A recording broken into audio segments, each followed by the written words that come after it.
With reference to the Doppler weather radar DWR, consider the following statements. 1. They work on infrared waves.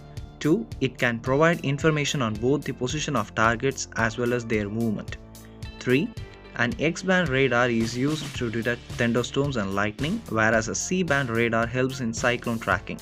How many of the statements given above are correct? A. Only 1, B. Only 2, C. All 3, D. None. Answer is option B. Only 2.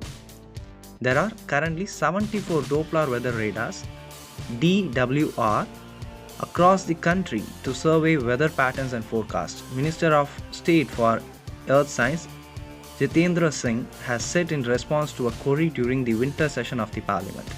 How do Doppler weather radars work? In radars, a beam of energy called radio waves is emitted from an antenna. When this beam strikes an object in the atmosphere, the energy scatters in all directions, with some reflecting directly back to the radar. Hence, statement 1 is not correct.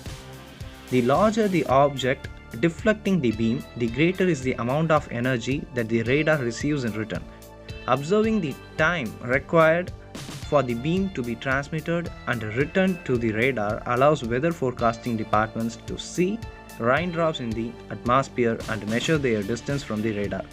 In India, DWR of varying frequencies, S-band, C-band and X-band are commonly used by IMD to track the movement of weather patterns and cloud bands and gauge rainfall over its coverage area of about 500 km.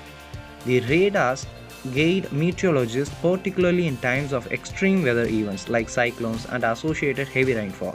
An X-band radar is used to detect thunderstorms and lightning, whereas a C-band radar helps in cyclone tracking. Hence, statement 3 is correct. The phase shift in these radars work on the same lines as the Doppler effect observed in sound waves, in which the sound pitch of an object approaching the observer is higher due to compression of sound waves, a change in their phase. What makes an DWR special is that it can provide information on both the position of targets as well as their movements. It does this by tracking the phase of transmitted radio wave pulses.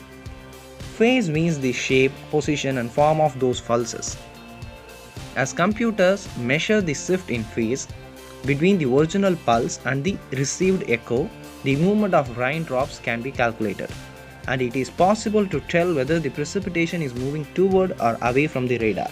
Hence, statement 2 is correct. Therefore, option B is the correct answer.